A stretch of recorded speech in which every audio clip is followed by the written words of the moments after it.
Hello friends, I am Huma Akhtar. I have qualified 63rd BPSC with rank of 180 and currently I am undergoing training as Assistant Commissioner to State Tax.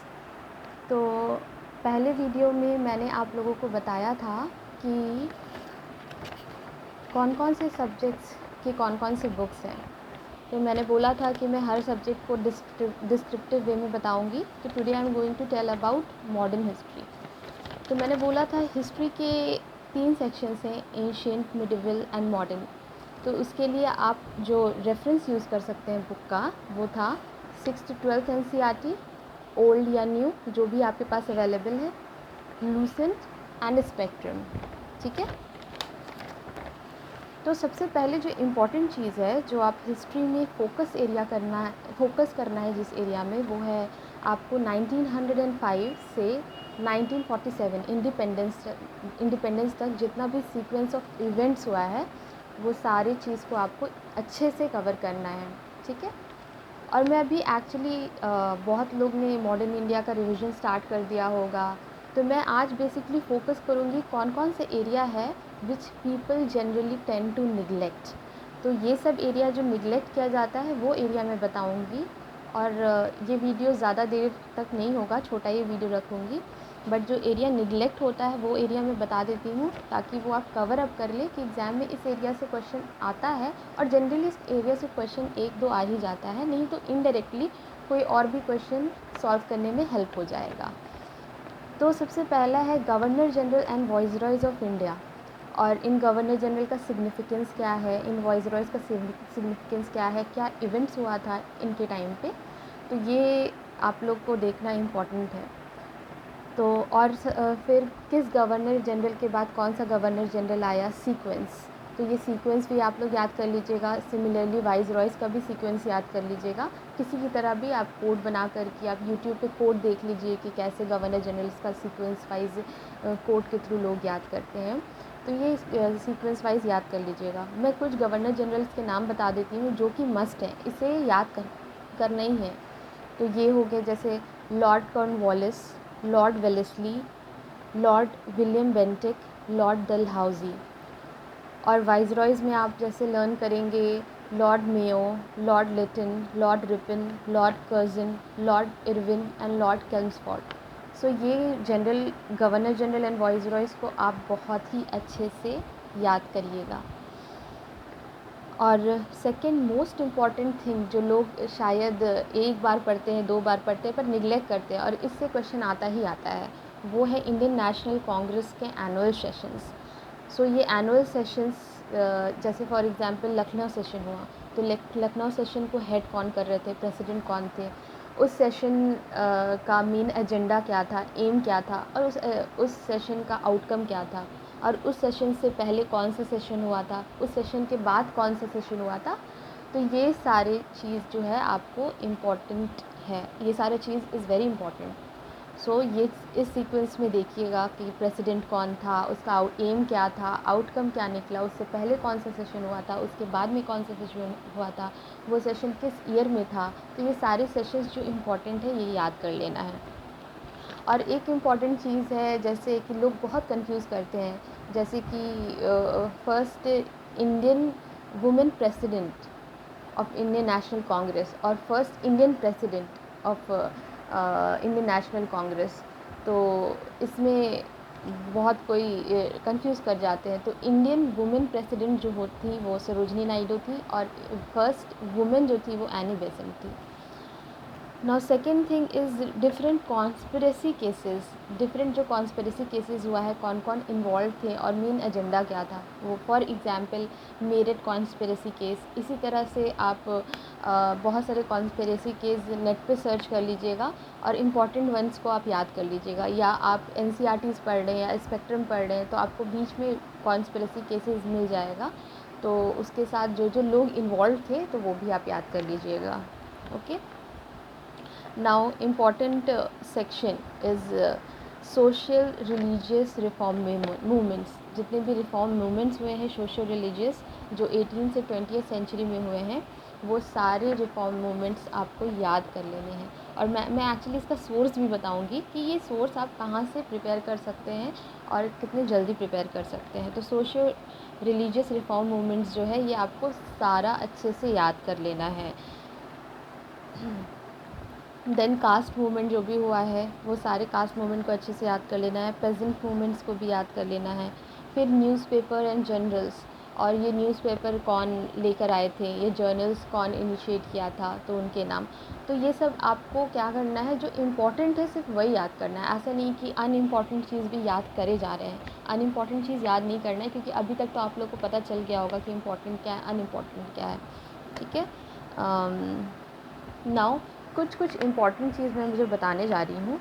जैसे आप modern India पढ़ रहे हैं तो उसमें सबसे important चीज़ है कि आप सीक्वेंस ऑफ इवेंट्स जो है, एक पहला इवेंट हुआ, फिर नेक्स्ट इवेंट हुआ, उसके बाद कौन सा इवेंट हुआ विद डेट्स, वो याद रहना ज़रूरी है इम्पॉर्टेंट इवेंट्स का।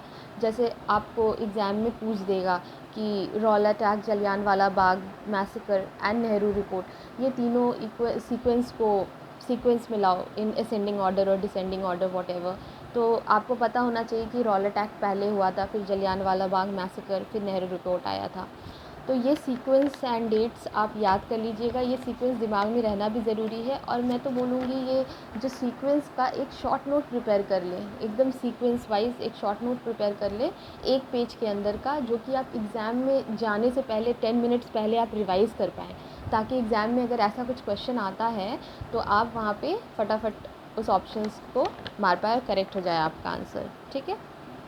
फिर जो डिफरेंट पैक्ट्स हुआ है, ये जो जितने भी मॉडर्न इंडिया में पैक्ट्स दिए गए हैं, किन किन लोगों के बीच हुआ है, क्यों हुआ था, रीज़न क्या था और उसका आउटकम क्या निकला। फॉर एग्ज़ाम्पल आप गांधी इरविन पैक्ट ले लीजिए, पूना पैक्ट हो गया, देसाई लियाकत पैक्ट हो गया। तो फॉर एग्ज़ाम्पल मैं बता रही हूँ। तो इसी तरह से ये सारे पैक्ट्स को अच्छे से मेमोराइज़ कर लेना है, याद कर लेना है, ये सब मिस नहीं करना है।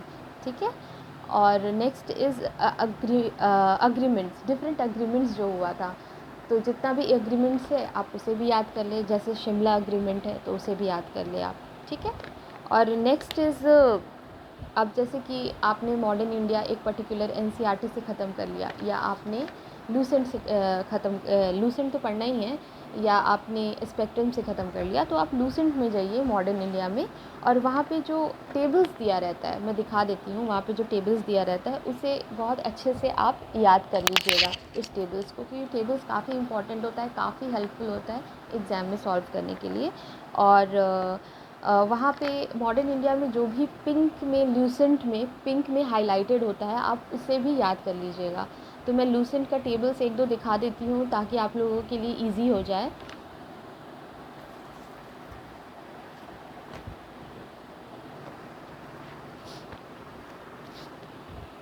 जैसे फॉर एग्ज़ाम्पल ये देखिए, आई होप सो दिख रहा होगा। ये सारे जितने भी टेबल्स हैं, ये सारे टेबल्स बहुत इम्पॉर्टेंट हैं। अब जैसे ये इम्पॉर्टेंट बैटल्स वाला है, ये सारे टेबल्स काफ़ी इम्पॉर्टेंट है, तो ये सारे टेबल्स आपको पढ़ना है। और जितने भी पिंक में हाईलाइटेड है दिया हुआ मॉडर्न इंडिया में, आपको उसे भी याद करना है। ठीक है। तो ये आप कर लीजिएगा। और मैं जो सोर्स बताने वाली हूँ आप लोगों को, कि आप सोशल रिलीजियस रिफॉर्म मूवमेंट कहाँ से कवर अप कर सकते हैं, या इंडियन नेशनल कांग्रेस सेशन कहाँ से कवर अप कर सकते हैं। तो ये स्पेक्ट्रम की किताब आती है। एक्चुअली ये मेरी किताब बहुत पुरानी है, ये काफ़ी फट चुकी है। तो ये स्पेक्ट्रम की जो बुक आती है मॉडर्न इंडिया की, ये आप हिंदी मीडियम में भी अवेलेबल है, ये ले सकते हैं। तो इसके कुछ लास्ट पेजेस में ये सारा कुछ अवेलेबल है, बता देती हूँ। ये देखिए, इसके लास्ट पेजेस में आप जाएंगे तो ये देखिए पूरा नेशनल कांग्रेस का सेशंस वगैरह सब कुछ दिया हुआ है। तो ये सारा जो लास्ट के मतलब कुछ जो पेजेस हैं, ऑलमोस्ट इतने ही पेजेस होंगे लास्ट के, कुछ सिर्फ इतने ही पेजेस होंगे। इसको क्या करना है आपको, इसको ज़ेरॉक्स करा लेना है उन कुछ पेजेस को, और उसी को बार बार पढ़ना है। अगर इससे ये क्लियर नहीं होता है तो प्लीज़ आप कमेंट में बताइए, मैं दोबारा नेक्स्ट वीडियो में इसे फिर से क्लियर कर दूँगी। ठीक है। अब इम्पॉर्टेंट चीज़ पे आते हैं कि ये तो सारा क्लियर हो गया मॉडर्न इंडिया का, जो आप चीज़ टॉपिक्स निगलेक्ट करते हैं, क्योंकि इसके अलावा टॉपिक सब कोई पढ़ता है, सारा टॉपिक पढ़ता है इसके अलावा, पर ये सब चीज़ निगलेक्ट हो जाता है। तो आप अप्रोच कैसे करेंगे मॉडर्न इंडिया? अब जैसे कि जिन्होंने स्टार्ट ही नहीं किया है मॉडर्न इंडिया, मैं उन लोगों के लिए बता देती हूँ, या जिनको कॉन्फिडेंस नहीं आया है अभी मॉडर्न इंडिया पे, तो ये अप्रोच फॉलो कर ले। तो क्योंकि ये मेरा अप्रोच है, ये मैंने किया था, तो मेरे लिए ये वर्क किया था, ठीक है।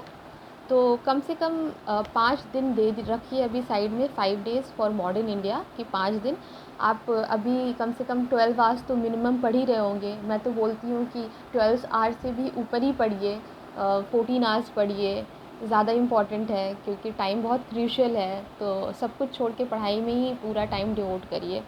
तो 5 दिन आप मॉडर्न के लिए रखिए, 4 या 5 दिन। तो उसमें आप अपना ये मॉडर्न सब कुछ टॉपिक्स आप ख़त्म कर दीजिए, ठीक है। ये 5 दिन लगातार सिर्फ 2 घंटे हर रोज़ आप करंट अफेयर्स के लिए निकाल के रखिए।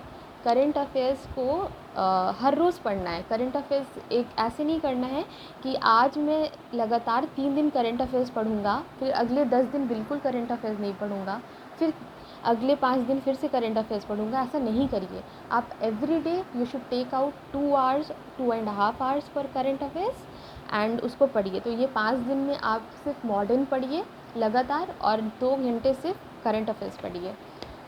और कुछ लोगों ने कमेंट किया था कि उनका 1-2 मार्क्स से रह जा रहा है पीटी। तो मैं बता दे रही हूँ, एक तरीका है। अगर 1-2 मार्क्स से पीटी रह जा रहा है, तो मैं बता रही हूँ कि क्या करें आप। जैसे आप मॉडर्न पढ़ने वाले हैं, तो मॉडर्न पढ़ने से पहले, ये एक्चुअली सब कोई करिए, मॉडर्न पढ़ने से पहले पास्ट ईयर पेपर्स खोलिए, एटलीस्ट पिछले 5 साल का पास्ट ईयर्स पेपर खोलिए, उसे एनालाइज़ करिए। एनालाइज़ करने का क्या मतलब होता है? एनालाइज़ करने का मतलब क्या होता है कि आप जब गो थ्रू कर रहे हैं उस पास्ट ईयर्स पेपर का, तो देख रहे हैं क्या उसमें डेटा फैक्ट्स पूछ रहा है, क्या उसमें match the following type questions आ रहे हैं, क्या उसमें कॉन्सेप्चुअल बेस्ड क्वेश्चंस आ रहे हैं, क्या उसमें सीक्वेंस ऑफ इवेंट्स पूछ रहा है कि नहीं पूछ रहा है, क्या उसमें सेशंस के प्रेसिडेंट्स का नाम आ रहा है कि नहीं आ रहा है। इस तरह से आप एनालाइज़ करिए पेपर।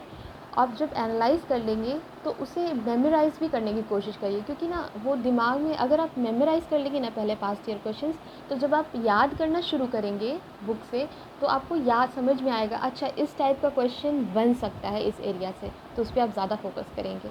तो पहले पास्ट ईयर क्वेश्चंस को बहुत अच्छे से मेमोराइज़ कर लेना है, एनालाइज़ कर लेना है, फिर उसके बाद you should start with learning process. Okay. अब मैं बहुत छोटी सी चीज़ बता रही हूँ, ये बहुत छोटी सी चीज़ है, बट ये बहुत ही इम्पॉर्टेंट चीज़ रहेगी आपके लिए, जो मैं करती थी एक्चुअली मोटिवेटेड खुद को रखने के लिए। जैसे मैं 5 दिन मॉडर्न हिस्ट्री लेकर के बैठी, ठीक है। तो मैं क्या करती थी कि मैं मेरे पास एक पेपर होता था, वो मैं दीवार में चिपका देती थी, और वहाँ पे 5 दिन का पूरा मेरा टारगेट रहता था कि आज मुझे 7 आवर्स में मॉडर्न इंडिया से ये टॉपिक फ़िनिश करनी है। तो मैं वो लिख देती थी कि ये टॉपिक्स यहाँ से फ़िनिश करनी है इतने टाइम में, और मैं चिपका देती थी दीवार पे, स्टिक कर देती थी, और जैसे ही मेरा वो टॉपिक फ़िनिश होता था हर दिन रात में, मैं उसे टिक कर देती थी।